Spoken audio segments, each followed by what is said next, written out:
రోజు మా అమ్మాళ్ళ ఇంట్లోని ఒక పెద్ద సైజు పండగే జరిగిపోతుంది. పూజ చిన్నదే గానీ, మా పిల్లలు చేసే హడావిడికి అదేదో పండగ అంత పని అయిపోతుందనమాట. అందుకనే మా అమ్మ మేము వచ్చినప్పుడు ఏ పూజలైనా చేసుకుంటది.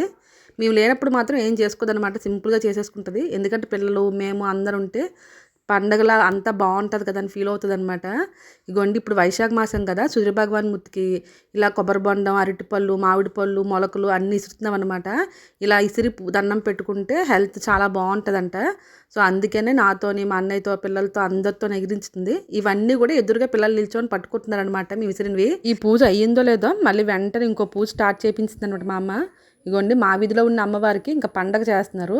అందుకని పొయ్యి దగ్గర పప్పన్నం, పొంగుబూర్లు పెట్టి ధూపం వేసేసి ఉపారం పెట్టిందనమాట. మా వైపు ఏ అమ్మవారి పండగలైనా సేమ్ ఇలానే పెడతారు.